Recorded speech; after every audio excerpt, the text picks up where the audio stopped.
What's going on, ladies and gentlemen? My name is Michael and welcome back to the latest Skyrim video on FudgeMuppet. Today we're talking about 5 of the most nostalgic Daedric quests to exist in the game, and I must admit, it feels weird making a Skyrim video that involves the word nostalgia. It's crazy to think that the game's actually been out for more than 5 years. Special Edition may have made it feel new again, but if I'm being honest, I've played my thousands and thousands of hours on the vanilla version, and there are many quests I've completed tons of times back on my Xbox 360 and hardly at all on Special Edition. Many of those quests are explored in this video. Now, just like any of our videos which involve nostalgia, remember this is subjective. It's not ranked on what quest is actually the best, but instead on what quests are the most memorable for us. Spoilers alert, of course, and be sure to smash that like button the second you start feeling nostalgic. Nostalgic Daedric Quest number 1, Waking Nightmare. This is Vaymina's quest, and it begins in Dawnstar, the city that is struggling with a serious nightmare problem.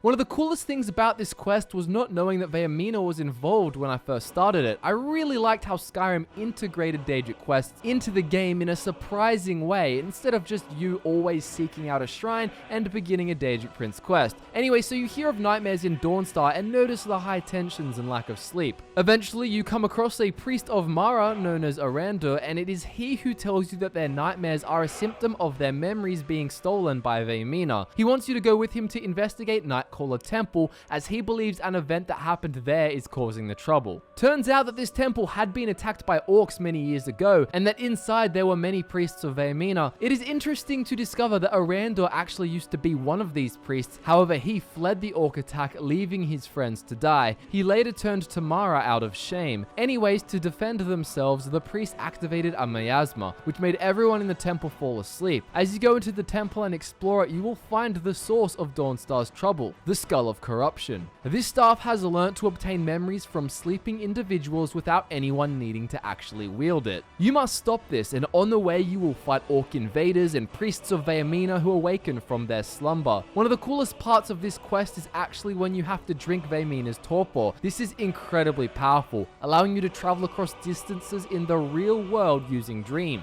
You live through the eyes of a priest of Vaymina in the past, and ultimately you get to release the miasma yourself. You then awaken and realize you've teleported through the barrier that prevented you from reaching the staff. After some epic battles with more priests and orcs, you're then faced with a decision. Arandur wants to take down the barrier protecting the staff and destroy it. However, at this point Vaymina intervenes, telling you to kill him because he will betray you the second he can get a hold of the staff. You can then kill Arandur and take the Skull of Corruption for yourself, or spare him and find out that he doesn't betray you. He then becomes a powerful companion. Either way, the nightmares are lifted and the quest is complete. It's a super fun one, especially regarding Vaymina's torpor. I suggest you watch our theory video on Phalion to hear more about its possibilities. Nostalgic Daedric Quest number 2, A Night to Remember. This quest is a fan favorite, not just out of the Daedric quests, but out of all the quests in the entire game. This is the Skyrim equivalent of the Hangover movies. It all starts with an innocent drinking competition between you and a man named Sam in a tavern. There's a staff up for grabs if you win, so you drink and drink and drink until you win. Before you get the staff, however, you black out, and from here things get a bit crazy. You wake up the next day all the way in Markarth, and you're actually in the Temple of Dibella. You've trashed the place, and the priestess there is not impressed. She wants you to clean up the temple and will tell you that you've been fondling statues and blabbering about a wedding and a goat. You've got no idea what's going on, so you just clean up and make amends. You pick up a giant's toe, 2 bottles of Alto wine, and a hagraven feather, as well as a note from Sam saying that you'll need these things. The priestess then tells you that you've been talking about Rorikstead, so you follow your tracks and head there. Here you discover a man named Ennis who is pretty pissed. You stole his prized goat and sold it off to a giant. You can either give the man 1,000 gold for a goat, use some persuasion skills, or just go get his damn goat. You can find it wandering around near the giant who is named Grok. Grok's not hostile until you get the goat to follow you, and then he goes nuts. You can actually steal the goat without him noticing you. Anyways, use whatever strategy you want here, but make sure Ennis is happy, and he'll tell you that you mentioned needing to pay your soldier in Whiterun for a wedding ring.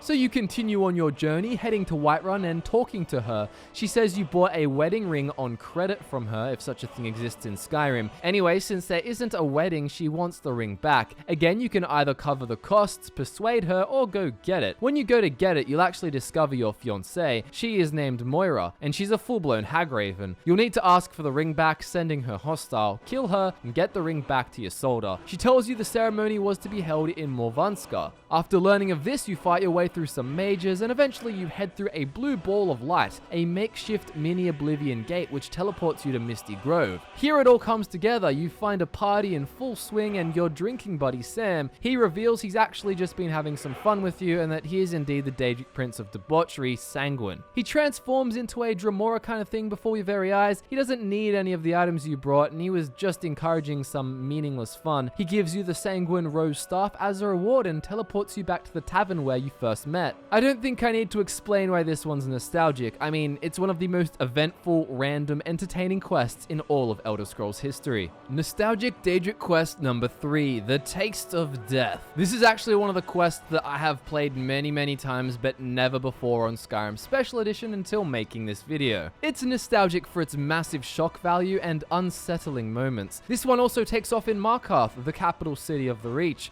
You hear of some rumors, very interestingly, that there has been problems with the local Hall of the Dead. It's been closed down and no one seems to know why. So in typical Skyrim fashion, you waltz on in to investigate and find out the truth for yourself. Here you'll find a priest of Archay called Brother Verulus. After getting him to reveal what's been going on, you soon hear something quite odd. He claims that some of the dead have been eaten, flesh chewed off, bones snapped to allow access to the marrow inside. It's pretty disgusting stuff, and he will allow you to find out what's going on for yourself. He gives you the key and you head inside the crypt, and as you do so, a female voice echoes out to you. The voice claims that it feels the hunger inside of you. It says, "You see the dead and your mouth grows wet, but it's alright, I will not shun you." A woman named Yola then runs up to you and continues in the same vein, trying to seduce your conscience with suggestions and claims. If you do not greatly anger her, she will continue on and talk about the Lady of Decay, Namira, and a safe haven for cannibals like yourself. It's at Reachcliff Cave. She then tells you that the cave saw the dead rise from their graves, causing her to flee and live in this hall,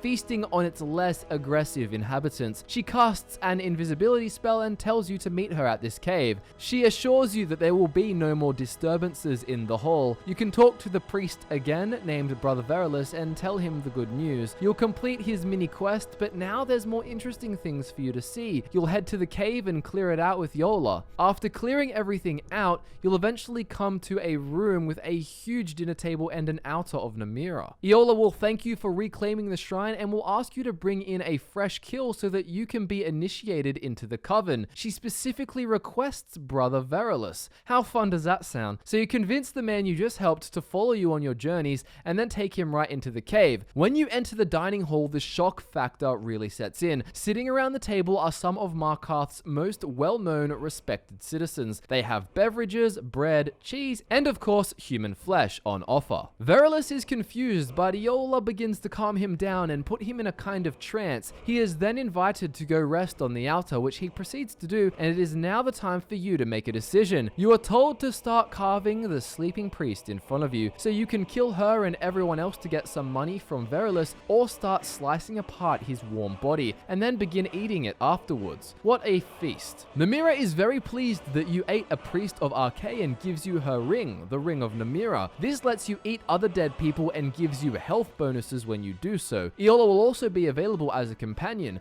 Congratulations, you sick freak. Nostalgic Daedric Prince Quest number 4, Ill Met by Moonlight.